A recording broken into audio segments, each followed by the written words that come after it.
అపోస్తలుడైన పౌలు కొలస్సీయులకు రాసిన పత్రిక మొదటి అధ్యాయము. ఇందులో నుండి కొన్ని వచనాలను ఈరోజు మనం ధ్యానం చేద్దాము. అపోస్తలుడైన పౌలు కొలస్సీయులకు రాసినటువంటి పత్రికను రాశారు. ఈయన ఈ యొక్క సంఘాన్ని కొలస్సీ పట్టణంలో ఆయన స్థాపించలేదు, కానీ ఎపఫ్రా అనేటువంటి ఒక విశ్వాసి ఈ కొలస్సీ సంఘంలో ఆ యొక్క కొలస్సీ పట్టణంలో సంఘాన్ని స్థాపించినట్లుగా మనం చూస్తాము. అయితే ఈయన ఈ కొలస్సీ పట్టణంలో ఉన్నటువంటి కొన్ని ఇష్యూస్ ఏవైతే ఉన్నాయో వాటన్నిటిని కూడా రోమన్ చెరసాలలో ఉన్నటువంటి పౌలు గారి దగ్గరికి వెళ్ళి అక్కడ ఆయన తెలియజేసినప్పుడు వాటన్నిటిని దృష్టిలో పెట్టుకొని పౌలు గారు వాటికి పరిష్కారంగా ఈ లెటర్ని రాసి ఎపఫ్రా గారి ద్వారా పంపించడాన్ని మనం గమనిస్తాము. పౌలు గారు 2 సంవత్సరాల పాటు రోమన్ చెరసాలలో హౌస్ అరెస్ట్లో ఉన్నాడన్న విషయాన్ని మనం గమనిస్తాము. ఆ సమయంలోనే ఈ యొక్క ఎఫెసీలకు రాసిన పత్రిక, ఫిలిప్పీలకు రాసిన పత్రిక, కొలస్సీలకు రాసిన పత్రిక మరియు ఫిలేమోను, ఈ 4 పత్రికలు కూడా చెరసాలలో నుండే రాశాడన్న విషయాన్ని మనం గమనిస్తుంటాము. ఈ యొక్క ఎఫెసీ పట్టణంలో ఉన్నప్పుడు పౌలు గారు 3 సంవత్సరాల పాటు తురన్ను అనేటువంటి ఒక స్కూల్లో ఆయన దేవుని యొక్క వాక్యాన్ని బోధించిన వాడుగా మనం చూస్తాము. ఆ సమయంలో ఎఫెసీ సంఘానికి దగ్గరగానే ఈ యొక్క కొలస్సీ పట్టణం ఉండడాన్ని మనం చూస్తాము. అక్కడ ఉన్నటువంటి వారు కూడా ఈ ఎఫెసీ పట్టణానికి వచ్చి అక్కడ పౌలు గారి ద్వారా దేవుని యొక్క వాక్యాన్ని నేర్చుకున్నటువంటి వారుగా ఉన్నారు. అక్కడ దేవుని వాక్యాన్ని నేర్చుకొని తిరిగి తమ ప్రాంతాలకు వెళ్ళి అక్కడ వారు సంఘాలని స్థాపించినటువంటి వారుగా ఉండడాన్ని మనం గమనిస్తాము. అలాంటి వారిలో ఈ ఎపఫ్రా అనేటువంటి వ్యక్తి పౌలు గారి ద్వారా దేవుని వాక్యాన్ని విని కొలస్సీ సంఘము స్థాపించినటువంటి వాడుగా ఉన్నాడు అన్న విషయాన్ని మనము గమనిస్తాము. మొదటి అధ్యాయం 7వ వచనంలో ఆ విషయాన్ని పౌలు గారు ప్రస్తావించడాన్ని మనము చూస్తుంటున్నాము. ఈ సంఘంలో ఈ రకరకాలైనటువంటి ఇష్యూస్ ఉండడాన్ని మనం చూస్తాము. అందులో ఈ యొక్క లీగలిజం అనేటువంటిది కూడా అక్కడ ఇబ్బంది పెడుతున్నటువంటి పరిస్థితి. నాస్టిసిజం అనేటువంటి ఇంకొక ఆ యొక్క తప్పుడు బోధ ఈ యొక్క విశ్వాసుల్ని ఇబ్బందికి లోను చేస్తూ వారిని కన్ఫ్యూజ్ చేస్తున్నటువంటి పరిస్థితుల్ని మనము గమనిస్తాము.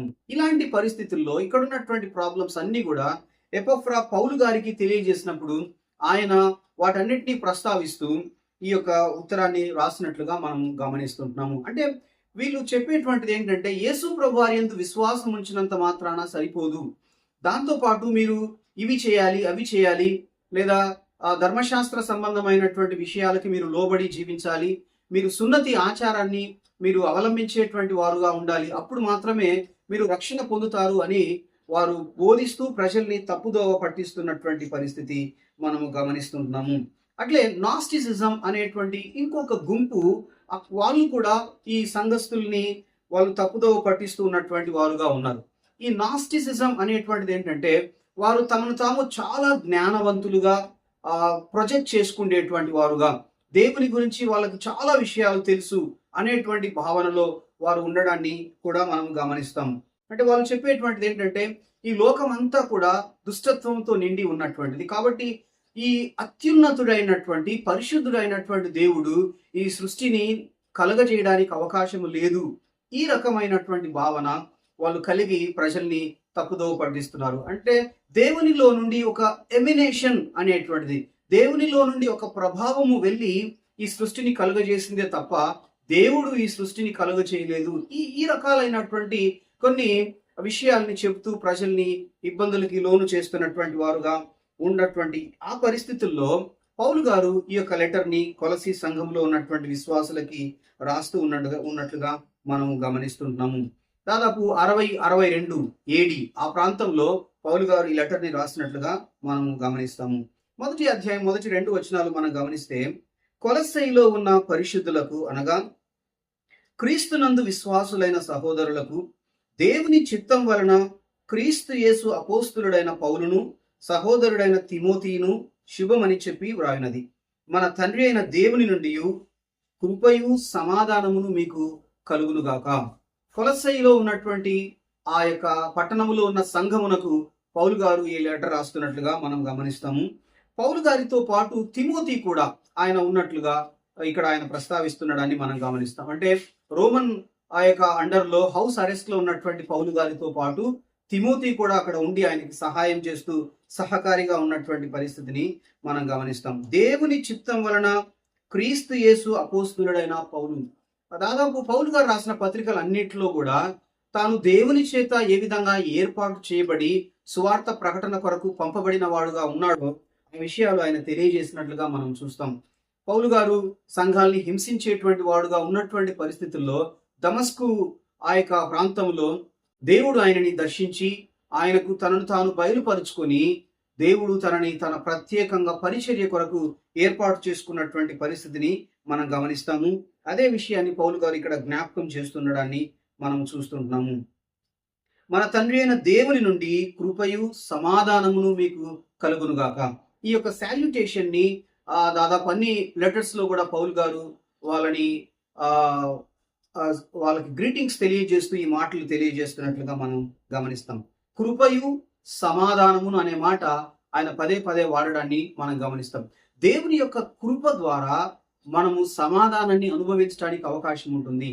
దేవుని యొక్క కృపని మనం అనుభవించకుండా సమాధానము పొందడానికి అవకాశం లేదన్న విషయాన్ని కూడా మనము గమనిస్తాము. 3-4 వచనాల్లో చూస్తే, పరలోకమందు మీ కొరకు ఉంచబడిన నిరీక్షణను బట్టి క్రీస్తు యేసునందు మీకు కలిగి ఉన్న విశ్వాసమును గూర్చియు పరిశుద్ధులందరి మీద మీకున్న ప్రేమను గూర్చియు మేము విని ఎల్లప్పుడూ మీ నిమిత్తము ప్రార్థన చేయుచు మన ప్రభువైన యేసుక్రీస్తు యొక్క తండ్రి అయిన దేవునికి కృతజ్ఞతాస్తుతులు చెల్లించుచున్నాము. ఇక్కడ పౌలు గారు 3 విషయాల్ని ఆయన ప్రస్తావిస్తూ ఉన్నట్లుగా మనం చూస్తున్నాం. 1 నిరీక్షణ, 2 విశ్వాసము, 3 ప్రేమ. ఈ మూడింటిని పౌలు గారు ప్రస్తావిస్తూ ఇవి మీరు కలిగి ఉన్నారు, దాన్ని బట్టి నేను దేవునికి కృతజ్ఞతలు చెల్లిస్తున్నాను అని ఆయన సంతోషంగా వాళ్ళని అప్రిషియేట్ చేస్తున్నట్లుగా మనం గమనిస్తున్నాం. పరలోకమందు మీ కొరకు ఉంచబడిన నిరీక్షణను బట్టి యేసు ప్రభు వారి యందు మనం విశ్వాసం ఉంచడం ద్వారా మనకి పరలోక రాజ్యం అనుగ్రహించబడింది. ఇది మన నిరీక్షణ. యేసు ప్రభు వారి యందు విశ్వాసం ఉంచిన మన అందరికీ కూడా మనము ప్రభుతో కూడా యుగ యుగములు నివసించబోతున్నాము అనేటువంటిది చాలా గొప్ప విషయము. అది మన నిరీక్షణ అయి ఉన్నది అన్న విషయాన్ని మనం గమనిస్తున్నాము. క్రీస్తు యేసునందు మీకు కలిగి ఉన్న విశ్వాసమును గూర్చి యేసు ప్రభువారు మన నిమిత్తమై సిలువలో మరణించారని, మన పాపములకు రావాల్సిన శిక్షను ఆయన అనుభవించి మనకి విడుదలను ప్రసాదించాడు, మనము పొందాల్సిన శిక్ష యేసు ప్రభువారు అనుభవించారు అని విశ్వసించటం అనేటువంటిది ఇక్కడ ప్రధానమైనటువంటి అంశముగా ఉందన్న పరిస్థితిని మనం గమనిస్తాం. ఇది చాలా ప్రాముఖ్యమైనటువంటి విషయం. ఈ లోకంలో ఈ రోజుల్లో అనేక మంది విశ్వాసాన్ని గురించి ఎక్కువగా ఫోకస్ చేయడాన్ని మనం గమనిస్తాం. విశ్వాసము, దేని మీద విశ్వాసము? యేసు ప్రభువు నందు విశ్వాసం. విశ్వాసం మిమ్మల్ని బలపరుస్తుంది, విశ్వాసం మీకు సహాయం చేస్తుంది. విశ్వాసం అనేటువంటిది తనకు తానుగా మనకి ఏ రకమైన సహాయం చేయలేదు. విశ్వాసం ఎవరి మీద ఉంచాలి? యేసు ప్రభు వారి మీద విశ్వాసం ఉంచడం అనేది చాలా ముఖ్యమైనటువంటి అంశం అన్న విషయాన్ని మనము గమనించాలి. పరిశుద్ధులందరి మీద మీకున్న ప్రేమ, నిరీక్షణ కలిగినటువంటి వారుగా, యేసు ప్రభునందు విశ్వాసము కలిగినటువంటి వారుగా మన చుట్టూ ఉన్నటువంటి విశ్వాసుల పట్ల, లేకపోతే ఆయన విశ్వాసం ఉంచకుండా ఉన్న వారందరి పట్ల కూడా ప్రేమను కలిగి ఉండవలసినటువంటి విషయాన్ని కూడా పౌలు గారు ఇక్కడ జ్ఞాపకం చేస్తున్నట్లుగా మనం చూస్తున్నాము. కొరింథీయులకు రాసిన మొదటి పత్రిక 13వ అధ్యాయంలో కూడా విశ్వాసము, నిరీక్షణ, ప్రేమ గురించి అక్కడ పౌలు గారు మాట్లాడడాన్ని మనం గమనిస్తాము. ఇవి చాలా ప్రాముఖ్యమైనటువంటి అంశములుగా ఉన్నాయి. కొలసీ సంఘములో ఉన్న విశ్వాసులు వీటిని కలిగి ఉండడాన్ని బట్టి పౌలు గారు ఎంతో సంతోషిస్తూ వాళ్ళని అభినందిస్తున్నటువంటి పరిస్థితిని మనము గమనిస్తున్నాము. 5-6 వచనాల్ని మనం గమనిస్తే, మీ యొద్దకు వచ్చిన సువార్త సత్యమును గూర్చిన బోధ వలన ఆ నిరీక్షణను గూర్చి మీరు ఇంతకు ముందు వింటిరి.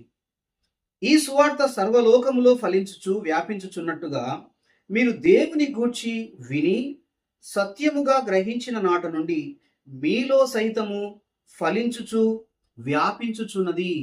సువార్త అనేటువంటిది అది దేవుని నుండి కలిగినటువంటిదిగా ఉంది అన్న విషయాన్ని మనం గమనిస్తాము.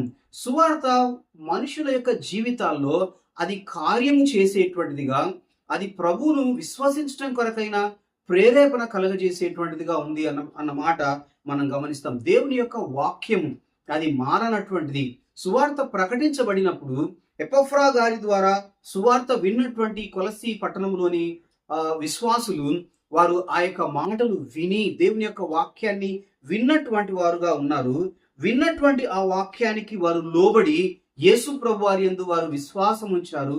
అదే విషయాన్ని పౌలు గారు జ్ఞాపకం చేస్తున్నారు. సువార్త సత్యమును గూర్చిన బోధ వలన ఆ నిరీక్షణను గూర్చి మీరు ఇంతకు ముందు వింటిరి. చాలా ప్రాముఖ్యమైన మాట. దేవుని వాక్యం వినడం వలన మనకు విశ్వాసం కలుగుతుంది. అది యేసు ప్రభు వారి యందలి విశ్వాసములోకి మనం రావడం కొరకు మనకు అది సహాయం చేసేటువంటిదిగా ఉంది అన్న విషయాన్ని మనం గమనిస్తాం. ఈ సువార్త సర్వలోకములో ఫలించుచు వ్యాపించుచు ఉన్నట్టుగా మీరు దేవుని గూర్చిన కృపను గురించి విని సత్యముగా గ్రహించిన నాటి నుండి మీలో సైతము ఫలించుచు వ్యాపించుచు ఉన్నది. చాలా మంది ఈ రోజుల్లో కూడా దేవుని వాక్యాన్ని ఆపడానికి ప్రయత్నం చేసేటువంటి వారుగా మన చుట్టూ అనేక మంది మనకు కనబడతారు. అయితే ఇది దేవుని యొక్క వాక్యము. కొన్ని వేల సంవత్సరముల నుండి అనేక ఇబ్బందులు ప్రజలు ఎదుర్కొంటా ఉన్నప్పటికీ కూడా ఇది దేవుని యొక్క వాక్యముగా కాబట్టి ప్రజలలో కార్యము చేస్తూ ప్రజలు తమ హృదయాల్ని ప్రభువుకి సమర్పించడం కొరకై వారిని ప్రేరేపించేటువంటిదిగా, వారిని ప్రభు వైపుకు తిప్పేటువంటిదిగా ఉంది అన్న విషయాన్ని మనం గమనిస్తాం. పౌలు గారి జీవితాన్ని మనం చూస్తే ఆయన ఎంతో సువార్తకు వ్యతిరేకమైనటువంటి వ్యక్తిగా, ప్రజల్ని దూషిస్తూ హింసకి లోను చేసేటువంటి వ్యక్తిగా, చెరసాలలో వేసినటువంటి వ్యక్తిగా ఉన్నాడు. కానీ దేవుని యొక్క వాక్యము ఆయనని దర్శించడం వలన తన హృదయాన్ని ప్రభువుకి సమర్పించి పూర్తిగా ఆయన ప్రభు వైపుకి మరలినటువంటి వారుగా అదే సువార్త ప్రకటించి అనేక ప్రాంతాల్లో ఆయన సువార్త ప్రకటించి అనేక సంఘాల్ని స్థాపించినటువంటి వాడుగా ఉన్నాడు. దేవుని వాక్యము బహు బలమైనటువంటిది. అది ప్రజల యొక్క జీవితాన్ని, వ్యక్తి యొక్క జీవితంలో అది కార్యము చేసి అది మనసును మార్చేటువంటిదిగా ఉంది అన్న విషయాన్ని ఇక్కడ పౌలు గారి జ్ఞాపకం చేస్తుంటున్నారు. కాబట్టి ఆ వాక్యాన్ని విన్నటువంటి వీరు యేసు ప్రభు వారి యందు విశ్వాసం ఉంచారు. అది వారి జీవితంలో ఫలాన్ని ఇచ్చినటువంటిదిగా ఉంది అని ఆయన తెలియజేస్తున్నట్లుగా మనం గమనిస్తున్నాము. అయితే 7-8 వచనాల్లో ఎపఫ్రా మా ప్రియుడైన తోడి దాసుని వలన మీరు ఈ సంగతులను నేర్చుకుంటిరి. అతడు మా విషయంలో నమ్మకమైన క్రీస్తు పరిచారకుడు. అతడు ఆత్మయందలి మీ ప్రేమను మాకు తెలిపినవాడు.